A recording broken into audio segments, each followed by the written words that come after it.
नमस्कार, मैं चंद्रशेखर जोशी, देवभूमि टुडे में आपका स्वागत है। मुख्यमंत्री की विधानसभा क्षेत्र चंपावत को मॉडल स्टेट का पहला मॉडल डिस्ट्रिक्ट बनाने की मुख्यमंत्री पुष्कर सिंह धामी की कार्य योजना है और इस मॉडल डिस्ट्रिक्ट बनाने का जो जिम्मा है, जो जिम्मेदारी है, वो इकोस्ट को है और इकोस्ट उस दिशा में साल 2022 से लगातार प्रयास कर रहा है। तो किस तरह से चंपावत जो बॉर्डर डिस्ट्रिक्ट है उसको एक आदर्श जिला बनाने के लिए कदम उठाए जा रहे हैं। इस समय हमारे साथ पोस्ट के director general professor Baldev Pant साहब हैं, तो उन्हीं से जानते हैं कि क्या क्या कदम उठाए जाए। बहुत स्वागत है डॉक्टर साहब। सर, क्या जो चंपावत है रिमोट डिस्ट्रिक्ट है, बैकवर्ड डिस्ट्रिक्ट माना जाता है, बॉर्डर डिस्ट्रिक्ट भी है, तो इसको मॉडल बनाने के लिए, इसको अग्रिम पंक्ति का जिला बनाने के लिए कुछ किन स्टेप्स क्या क्या उठा रहे हैं? धन्यवाद। देखिए, ये बड़ा महत्वपूर्ण है क्योंकि सीमांत जनपद तो है ही, इसीलिए सीमांत जनपद के लिहाज से यहाँ पर पहला सीमांत जनपद बाल विज्ञान महोत्सव का आयोजन हुआ था, आपको स्मरण होगा, और माननीय मुख्यमंत्री जी की पहल है और इसके अंतर्गत ही किया जा रहा है। किसी भी क्षेत्र को जब हम कहते हैं कि आदर्श वो ज़िला हो, उसके लिए आवश्यक है कि वहाँ शिक्षा, स्वास्थ्य, जो रोजगार की हैं या जो हमारा एंटरप्रेन्योरशिप है, उनकी सुविधाओं का विकास किया जाए। जो मुख्य रूप से इस बीच में हुआ है उसकी तरफ क्योंकि आज भी समीक्षा बैठक हम लगातार कर रहे हैं। एक तो सबसे महत्वपूर्ण है कि वो पूरा का पूरा प्लानिंग के लिए एक इस तरह का सिस्टम हमारे पास बने जिसमें हम देख पाएँ कि यहाँ पर कौन कौन से संसाधन हैं, उनका किस तरह से इस्तेमाल हो सकता है, गवर्नेंस में किस तरह से हो सकता है। तो यूकॉस्ट इस समय इसरो के साथ मिलकर एक डैशबोर्ड बना रहा है। डैशबोर्ड में अलग अलग, चाहे वो यहाँ की प्राकृतिक संपदा हो, वहाँ के रोड्स हों, पानी हो, तमाम जितनी चीज़ें हैं, इसका एक पूरा का पूरा कॉम्प्रिहेंसिव डैशबोर्ड है जिसका आज यहाँ प्रस्तुतिकरण इसरो के द्वारा किया जा रहा है। उनके वैज्ञानिक आए हुए हैं। ये बड़ा महत्वपूर्ण है क्योंकि इस तरह का डैशबोर्ड ये उत्तराखंड राज्य के लिए ये रेप्लिकेट होगा दूसरे जनपदों में, और लगातार इस पर इसरो कार्य कर रहा है। इसरो के बारे में हम लोग जानते ही हैं, इतनी लब्ध प्रतिष्ठित संस्था है, तो एक ये बहुत महत्वपूर्ण है। इसके साथ साथ जैसा आपको जानकारी है, क्योंकि इस पूरे के पूरे क्षेत्र के लिए एक बड़े विज्ञान केंद्र की आवश्यकता थी, नवाचार की आवश्यकता थी। यह फिर से माननीय मुख्यमंत्री जी का बहुत आभार कि एक बड़ा साइंस सेंटर के लिए यहाँ पर पैसा भी स्वीकृत हो गया है, भूमि भी हो गई, उसका कार्य प्रारंभ हो गया है। तो ये चंपावत जनपद के लिए और इस पूरे क्षेत्र के लिए बड़ी बात है क्योंकि इससे छात्र छात्राओं के लिए, शोधार्थियों के लिए एक बड़ा जो माहौल होता है उसको बनाने में इससे सहायता मिलेगी। इसके साथ साथ ही कई हैं, जैसे आज जो बात हम कर रहे हैं महिलाओं के लिए, क्योंकि महिलाओं को जोड़ा जाना बहुत आवश्यक है, उनके लिए एक पहला महिला प्रौद्योगिकी पार्क की स्थापना हो रही है, तो उसके लिए भी प्रबंध किए जा रहे हैं, तो उसको भी यहाँ पर स्थापित करने की बात है। इसके साथ साथ में बहुत से हैं, जैसे नई प्रौद्योगिकी है, चाहे AI है। अब अभी बात हो रही है कि जो हमारे पास IBM के साथ में एक कार्यक्रम का हम यहाँ शुरू कर रहे हैं जिसमें 1000 हमारे पास AI जो समय की आवश्यकता है, आर्टिफिशियल इंटेलिजेंस और टेक्नोलॉजी, जो डिजिटल टेक्नोलॉजी है, उसके लिए 1000 हम यहाँ पर डिजिटल एंटरप्रेन्योर्स तैयार करें और वो ज़्यादातर महिलाओं के लिए हो, बालिकाओं के लिए हो। तो एक पूरा का पूरा ये जनपद के लिए एक इस तरह का माहौल है जिसमें सारी चीज़ें चलें। इसी तरह से एक CDC है, सेंटर फॉर जो हमारा डिजीज़ कंट्रोल है, बड़ी संस्था है और वो यहाँ पर कार्य कर रही है, वो अभी उनकी वर्कशॉप्स भी हैं। इसी के साथ साथ जो लाइवलीहुड के लिए है, यहाँ पर आज कुछ मशरूम के बड़े विशेषज्ञ आए हुए हैं जिनका दुनिया में उन लोगों ने काम किया मेडिसिन मशरूम के लिए। तो आज वो भी यहाँ पर बात है कि हम अपनी जो स्वयंसेवी संस्थाएं हैं उनके साथ में मिलकर किस तरह से करें ताकि उनकी आजीविका बढ़े।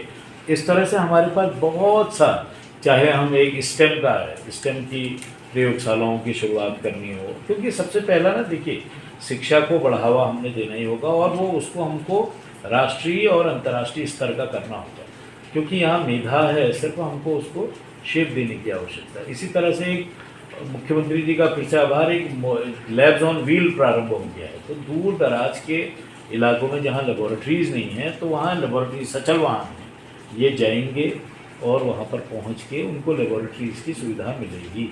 तो इस तरह से कुल मिला के बहुत से इस तरह के कार्य हैं, बहुत से हैं जिसमें जिनकी आज समीक्षा भी है, जिनके बारे में बात भी होगी।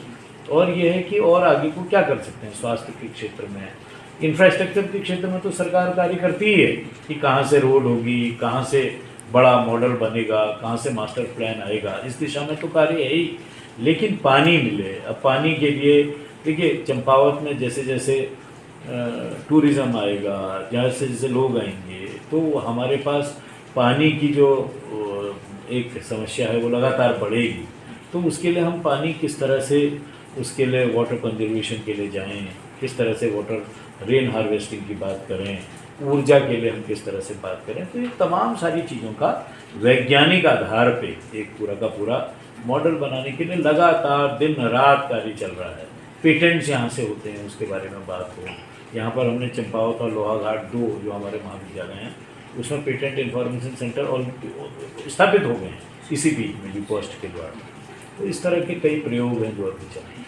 तो डॉक्टर साहब, जो आपने कहा कि पढ़ाई, कमाई और दवाई की चीज़ें जो हैं एजुकेशन के क्षेत्र में, लाइवलीहुड के क्षेत्र में और हेल्थ के सेक्टर के, ये बेसिक्स के बाद जब हम अभी पिछले साल अप्रैल 2023 में भारतीय पेट्रोलियम संस्थान ने कोशिश की थी कि पिरूल जो यहाँ की समस्या है उस पिरूल से कैसे ईंधन बनाया जाए, उसके लिए कुछ गाँव भी चाहिए किए थे। तो उस दिशा में यूकोस्ट और भारतीय पेट्रोलियम संस्थान क्या पहल कर रहा है, कहाँ? आज आईआईपी के भी लोग आए हुए हैं, क्योंकि आईआईपी तैयार हो गया है, उनकी छोटी यूनिट्स हैं और जिसमें वो एक तो 2 चीज़ हैं, एक तो पिरूल से तो हैं जो ब्रिकेट्स हैं और उसका वो बनाने के लिए वो अपना संयंत्र यहाँ दे रहे हैं। साथ साथ में उन्होंने चूल्हे बनाए हुए हैं। कई बार एलपीजी नहीं पहुँच पाती है तो उनके बड़े सुंदर चूल्हे हैं उन ब्रिकेट्स के आधार पर जो चलते हैं, 500 रुपये के हैं। तो हम कुछ गांव जो आपने कहा उसको अडॉप्ट कर रहे हैं और आईआईपी यहाँ पर अपना मॉडल की तरह से इसको विकसित कर रही है। तो चाहे अब ये बड़ी बात है कि जैसे आईआईपी का जैसा संस्थान हो, राष्ट्रीय स्तर का संस्थान, वो लगातार कार्य कर रहा है। आज उसके साथ में एक और चीज़ है जो इसके साथ जुड़ा हुआ है, स्वच्छ ऊर्जा पर आधारित कार्यक्रम के साथ साथ में एक एनटीपीसी भी यहाँ चाह रहा है वेस्ट टू वेल्थ के लिए, कि जो हमारा नगरीय क्षेत्र में स्थानीय निकाय में जो होता है कि उसको हम कितना इकट्ठा कर पाएँ और हम कैसे उसको चारकोल में कन्वर्ट करें, तो उसके बारे में भी बात कर रहे हैं। वो जुड़े हुए हैं आज वर्चुअल माध्यम से। तो ये भी एक है। इस तरह के कई वर्टिकल हैं जो मैं आपको बता रहा हूँ।